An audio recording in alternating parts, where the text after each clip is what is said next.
Every year I dump a few hundred hours into the Elder Scrolls Online, whether it comes to trying out new quests, stories, or zones, testing new systems, and just updating my favorite builds.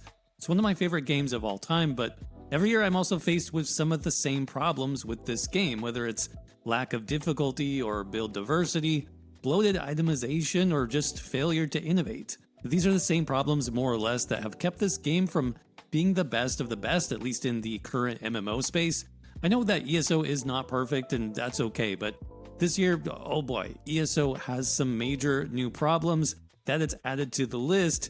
And the worst part is this new problem is one that the developers added themselves to the game without realizing. Hey everybody, welcome back to the channel. My name is Hack, and it's time for our annual look back at the Elder Scrolls Online, and specifically, what are the core issues that still need to be addressed that are holding the game back? In past years, I've talked about some pretty serious issues which still haven't gotten fixed, by the way. Most recently, itemization and the item sets, which by my count were over 500 plus item sets deep in the game now, with only a few dozen of those ever really being used. But that's still a big issue, and we'll talk about that a little bit more in this video, in fact. But recently, the Elder Scrolls Online introduced something new called Subclassing, and Subclassing has now taken my #1 spot for the biggest thing that ESO needs to fix as soon as possible, because it's literally made some players quit the game entirely. But what really is subclassing, and what's the biggest problem with it? Well, subclassing in the Elder Scrolls Online is one of those many ideas that sounds great on paper, but also can cause chaos and disorder when you actually bring it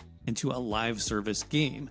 Subclassing, in my opinion, is just an extension of what ESO has been trying to do with other systems like its item sets or mythics or scribing over the past several years, and that's twofold. Number one is they're bringing in new methods to simulate the idea of increased player choice when it comes to crafting builds and player identities, and number two is they're recycling some existing content or systems in ways that give the appearance of a fully fleshed out game system without the full complexity or depth that a complete game system in an MMO should have.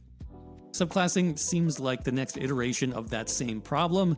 It's a lot more choices, which on the surface sounds good, but the problem is that in reality, only a few of those many choices actually performs well. What this translates to in terms of player experience is you have way too many options now, which greatly overwhelms new players, while at the same time, really only presenting a handful of actual good choices for endgame, which also underwhelms the experienced players. Subclassing also creates issues with class identity, which is an even bigger problem for some people. But before we get there, let's go back to when subclassing was introduced in April of 2025. This was an exciting, if not somewhat scary, moment for ESO. Players were definitely excited at the potential to mix and match certain class skills, basically any way that they wanted to. With subclassing, you could now combine, let's say, a Templar with Necromancer skills and make a Dark Templar type of build, and that was a cool idea for sure. Many players were also skeptical that subclassing would simply encourage players to just mix in the best skills only, like Arcanist's Fate Carver Beam, combined with the Nightblade's increased critical chance in the Assassination skill line, to make a straight up DPS machine that could trivialize endgame encounters. And of course, wouldn't you know it, players were basically right. Once subclassing was released, we did see some cool off-meta builds that encouraged role-playing or new build themes, like my Druid build, which mixed Warden, Dragon Knight, and Sorcerer abilities into one cohesive theme. But more often than not, we saw players simply combining the 3 best DPS skill lines to make the mathematically best DPS build, or the 3 best tank skill lines to make the best tank build. You get the idea. So for most, what subclassing really did was it showcased the 5 to 6 skill lines, which were actually really good in ESO, while also highlighting the really bad skill lines, which were now completely ignored by the majority of players. And I don't want to name any names here, but Dragon Knight's Draconic Power skill line, I'm pretty much looking at you. But if pigeonholing players into even less class meta build options and highlighting the worst performing class skill lines wasn't bad enough, subclassing brought with it a completely new problem, one that I think the ESO dev team was unprepared for. Class identity in the Elder Scrolls Online, a class-based MMO, was now completely dead with the arrival of subclassing. But how did that really happen? Well, ESO has always struggled with class identity since the beginning of the game, really. The cause of this goes back to ESO's philosophy of play as you want. Once the devs began to truly embrace this concept, it meant that every class needed similar skills and passives in order to solve the same problems, to basically let every class be a tank or a healer or a DPS, whatever you wanted to do. I don't think it was a bad concept, but in reality, there were only so many ways that our characters could do the basics, like heal or deal damage, and so every class basically got those same skills, essentially just with different visual effects. So at the end of the day, there wasn't a lot that made each class different than how they would look visually casting those types of abilities.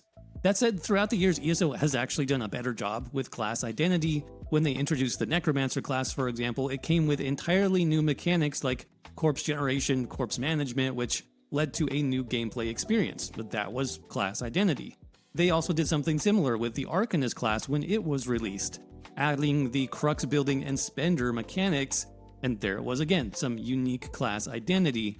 But I think ESO really lost the thread when it came to this idea a few years ago when it introduced class sets. Now, to me, class sets by name alone should have been something that really amped up class identity for the game, and major classes matter in the Elder Scrolls Online, but ultimately, class sets were a pretty big disappointment. Most of these class sets, unfortunately, were uninspired and did nothing really to amplify your class identity, but the entire concept of class sets was and is still pointless in my opinion, because no one who understands the game will ever want to give up an entire 5-piece set bonus for that tiny bit of extra class power or utility. The big problem here is that class sets, which should be class and build defining, actually make you weaker in ESO when compared to even some basic crafted sets. So the whole thing is a giant missed opportunity, again, in my opinion. And this goes back to my earlier point about most sets in ESO, which we have hundreds of at this point, being a waste of time. Players at most can only wear basically 3 sets on their character at once, and so players will always gravitate to the top 15 to 20 sets in the entire game based on whatever combat role that they're doing. Rather than keep adding more and more sets to the game, which ESO has not stopped doing, they should focus on new itemization options like 2, 3, or even 1-piece sets to mix things up a little bit, or even add new gear slots to characters which would add more build options without saturating the game with even more useless 5-piece sets. Imagine if those class sets, for example, instead of requiring full 5 pieces, simply were a 1-piece bonus, maybe even with a new gear slot included, so you didn't have to change your current build or use a weaker set to take on your class bonus, but you could actually amplify your class by adding to it with some more specific purpose. It's too late for that now, obviously, but that would have been a much better way to improve class identity, in my opinion. But subclassing really did destroy class identity even further for the simple reason that your class now doesn't matter. I mean, yes, class still determines what class set you can equip, again, useless, or which class scripts you can use with scribing, but that's a very small impact overall. Again, what most players have done, for good or bad, is just look at the numbers and decided which class skill lines offer the most DPS and have chosen those for their build. So your Nightblade build is now a Nightblade, Arcanist, Templar hybrid, or whatever the current meta is. Oh, and it's the same build that every other DPS player in your trial group is running because it's mathematically the best combination for DPS. But the thing is that before subclassing, we still had meta builds, of course, but you also had some reasons to diversify due to things like unique class passives, and many people played their favorite class because they liked the way it played, and it was still close enough to the meta or optimal build that you could make it work in a large majority of content. But now, the new issue that we have with subclassing is playing your build as it was before, aka a pure class build, is now vastly underpowered compared to these more optimal subclassing builds. And that's what's really bothering a lot of ESO players right now. They feel forced to use subclassing because pure class builds perform so much lower, especially when it comes to dealing damage. Unfortunately, there's really no way around that, at least in the current state of the game. There's no way that pure class builds can compete now with subclassing builds that have the optimal class skills, and especially optimize class passives. Passives are a huge part of this as well. This is what I believe the devs missed completely when it comes to subclassing. Specifically, that players liked that last little bit of class identity that they had, and now subclassing has forced them to dump that concept completely. So if that's the problem, what is the fix? Well, obviously it's too late to nerf subclassing.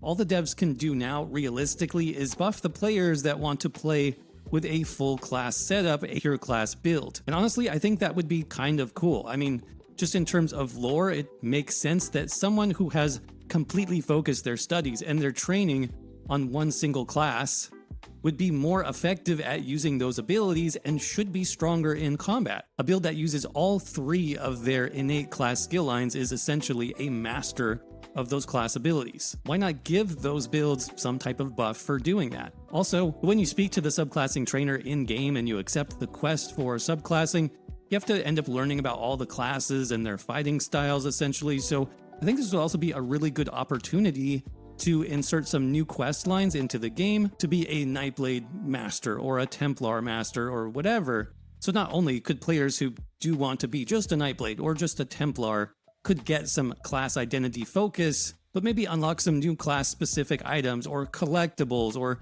specifically, like we said, some stronger class skills. And now I'm not suggesting new class skills because I think that's probably too much for the game to handle, but there's really no reason why your class skills couldn't be buffed slightly, let's say by 10 to 15%, if you run all three class skill lines at the same time and you're a quote master of your class. Maybe a few new effects or buffs also get added to your main DPS skill or your ultimates too if you run all three class skill lines at once. We already have some skills like this in game which change their effect based on certain criteria. For example, you have the Nightblade Ultimate In-Cap Strike, which deals its bonus damage effect for a longer duration if you cast it with more ultimate. Pure class builds could have a very similar setup where you get some more damage or different buffs or better sustain or whatever if you're using your full class kit. Like I said, I'd love to see this with some quests attached too, just to lean into that class identity even more for players who want to do that. And in the end, we could still have subclassing builds be the best in terms of damage for those players that really want to min-max their build for trials and competitive content. But if this approach to buffing pure class builds also left everybody else at like 90 to 95% of the effectiveness of a subclassing build, while also letting those players really spec into their class identity, I don't think you'd have many complaints from either side. But that's it. That's my analysis of the biggest problem in ESO right now. Let me know what you think down in the comments section below, and as always, thanks for watching. Hey everybody, just a quick note that we are still rolling out members-only builds and guides for our Tier 2 channel members here called the Elite Squad, including our updated Unkillable Magicka Arcanist build, which I just published for members this week. This one is all about mixing damage with insane survival. We're talking over 100k in active and passive damage shields so that you can survive anything that you need to solo. It's also extremely easy and fun to play without even requiring trial sets or mythics. And we now have a subclassing version for this one, mixing in some Magicka sorcerer abilities, which makes it even stronger. And that's just one of dozens of members-only builds and guides that you can unlock when you become a channel member. We also have the Stamina Necromancer Death Knight build, which combines massive AoE damage, healing, and sustain. The Golden Saint build for the Stamina Templar, which combines fire and holy magic. And the unique Druid build that I mentioned earlier, which is also incredibly strong and fun to play. All these builds offer truly unique and off-meta playstyles that basically feel like you're playing a completely new class in the Elder Scrolls Online. And if you'd like to support the channel, it really is the best way to do that because you get a truckload of bonus content, not to mention early access to videos and members-only Discord. Just make sure to select the Elite Squad option if you're interested. And to get started, click the join button down below or the membership link in the description to see our full list of members-only builds and guides. Huge shout out as always to our channel members who make this channel possible. Could not do what I do without you, so thanks again. Thanks to all of you for watching this video, and I will see you around in the next one.